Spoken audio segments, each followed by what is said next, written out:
So I don't know if I know you know Bleach. I don't know if you guys know. I'm on Hinge now. A little bit the old dating app, right? A little bit the old Hinge. Okay.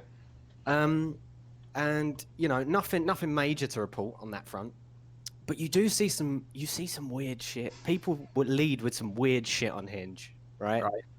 Right. So, I don't know if you guys know how Hinge works, right? And or the audience. So I'll just give you a quick little brief run through here.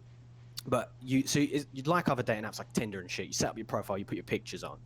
But on Hinge as well, you have like these things called prompts.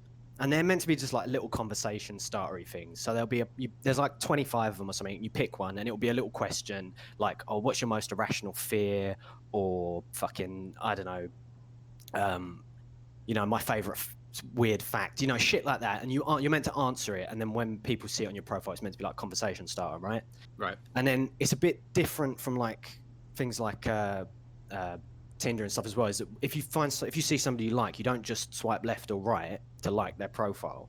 You like either an individual picture or an individual prompt. And when you like that prompt, it gives you the opportunity to like leave a comment as well. And you can send that off, and then the other person can see you've liked this prompt with a comment, and then kind of just helps get conversation rolling, right? It all sounds very complicated. I'll be honest. Like. No, because it's easy. You just go. I'm a Tinder man myself. Like with Tinder, it's very much simple, just a swipe, hope for the best. Oh, we're in. Hello, and they're gone. Like that's it's just gives you an opportunity to lead with like a funny comment. So like people put things like my most irrational fear is spiders, for example, and you could comment on that then and just say, well, that's okay. I'm a pro spider catcher or some shit like that. You know what I mean, right? Now, just help with like conversation starters. Yeah, it's just meant to get the ball rolling with conversation a little bit, rather than just that you match with somebody and then it's like, well, okay, where do we go from here? You've got somewhere to start the conversation, right?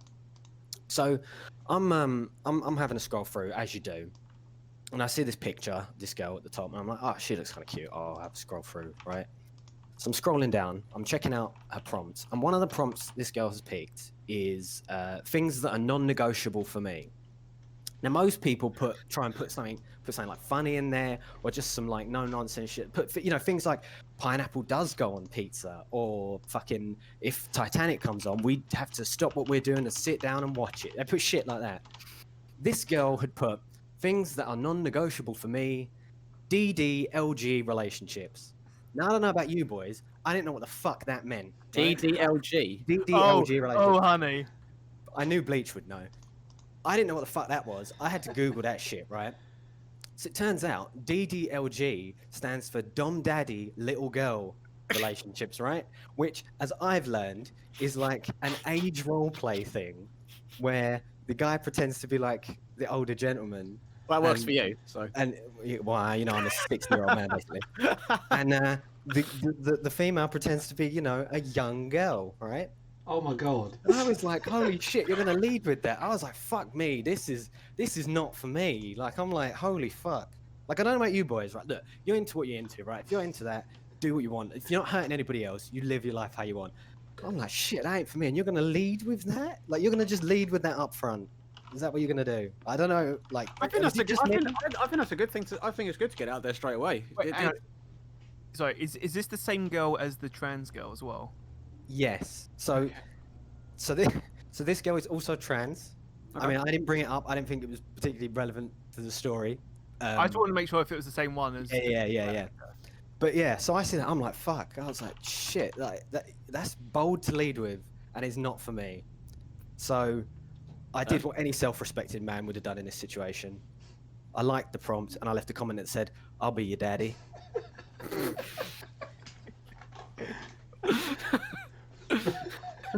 Just not 5 minutes ago. Just not 5 minutes ago, I got a notification that said we've matched, and she's responded with, "You will?" ? And now I don't know what to do. This was a joke, and it's gone all out of hand. So I'll probably set up a date for next week. I was gonna. The thing is, I was gonna say, like, I actually think fair play. Like, if that's the sort of thing she's into, like, I think it's a thing that not everyone's gonna be into, are they? So I think get it out there. No. Separate, so to speak, the men from the boys, and like just like, and you know, Yeah, it's at least out there. Like no one's gonna feel like this. She by putting it out there, she avoids situation. When she going on. comes out dressed as a 9-year-old, yeah, it's not going to make things Well, weird because you know it's exactly, coming. But now, and I think what she's done is she's done it knowing there's probably a risk. There's going to be idiots like you who's going to go on there and think, well, this will be a laugh. Separating the daddy from the boys. Yeah, Pretty much. so that's been your week then. So what's gonna be the follow up then? Seeing that she just asked you for your will, Fuck knows. you're gonna be. I didn't plan this far ahead, if I'm honest. I just thought it would be funny. I thought it'd be a funny story for the podcast, and now I'm going to end up with a wife who likes to pretend I'm her father.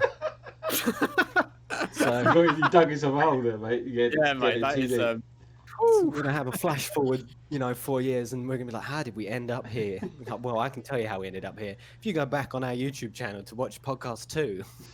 Well, I Oh. So, mummy, how did you meet daddy? Well, first he was my daddy. Yeah, before he was your daddy, he was my daddy.